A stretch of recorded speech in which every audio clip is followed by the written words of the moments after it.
I'm here today to talk with Paul Charlton on his great friend, Les Gorley, who is going to be inducted into the Workington Hall of Fame.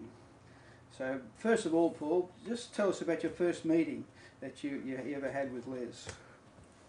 Well, Gary, that one was when I'd finished at Salford in 1974.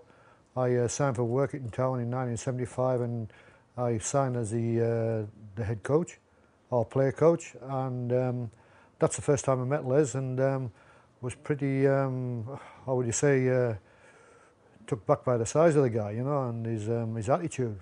When you first met him, he was 25 years old? Yeah, that'd be right.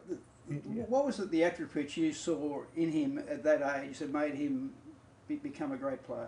When I met Les, you know, he'd been playing for about 4 or 5 seasons, and I came in from Salford and became the head coach there, and I was assessing all the players and their attributes and everything.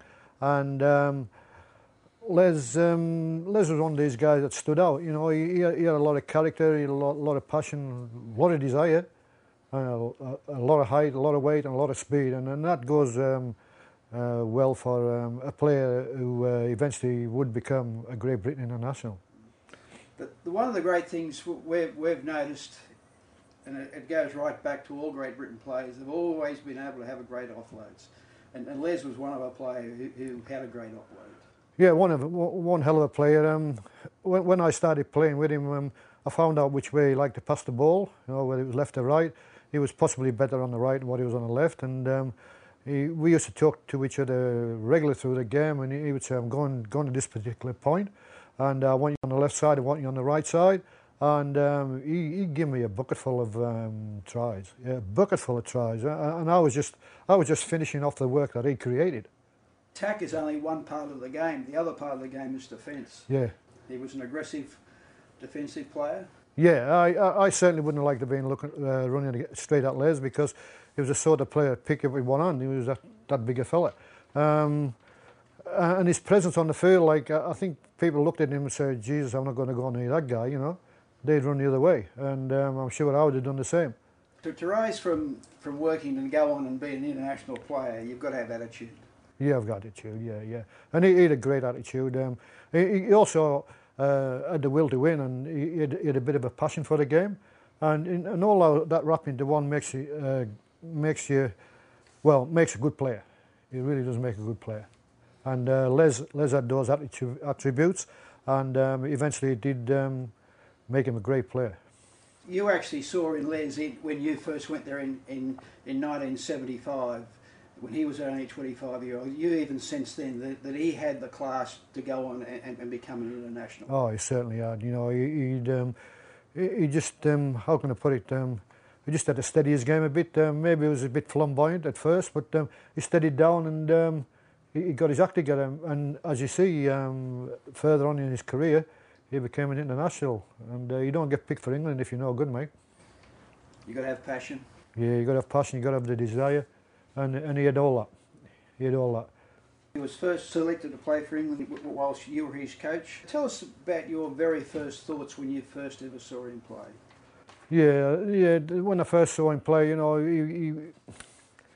I think what Leslie lacked at that particular time was just a little bit of experience in the game. And eventually, as the team developed at Workington in that particular era, he was playing with some good players as well. And those good players were rubbing off onto him, and Leslie was getting a bit more creative, a bit more flamboyant a player. You know, he was a player that you just couldn't hold down. He could offload the ball, he could run, big strong runner, could create gaps, he could do anything. You know, and these are the attributes that you've got to have if you're going to become a better player in the game. And also, his desire for the game was unbelievable. As well as you coaching Les and being and playing with him, you also share another part of life and it's outside of football. You're both carpenters. Yeah, we were. That's very, very unusual. That's life, you know. He chose that direction to go with his work or his trade, and I chose the same way. And then, as it happened, we both chose to play football as well. So that's one of these things that happens along the line. Yeah, I do believe he's still got my The great series of competitions in Great Britain is the Challenge Cup.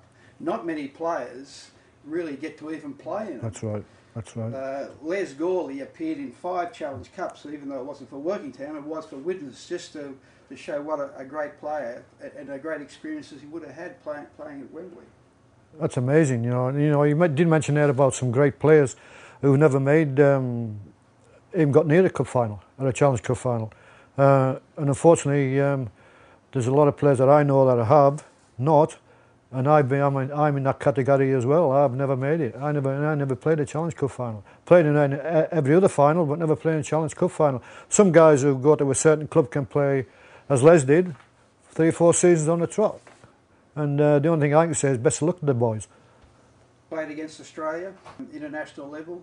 Unfortunately, he ran across one of the greatest teams Australia had ever produced. That's right. The Australian Invincibles. He played in the first test in 1982, and Australia defeated Great Britain 40-4. That's right. That would be at Hull, was it? Yes, at Booth Ferry Park. That's right. That's right. Yeah, that was a really, really bad day for Great Britain.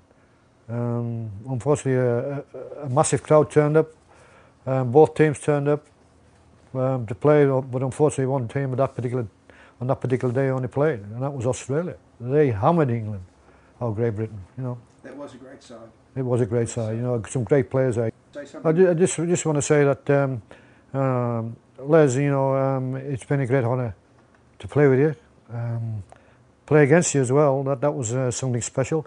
But I just want to wish you all the very best as tonight is in your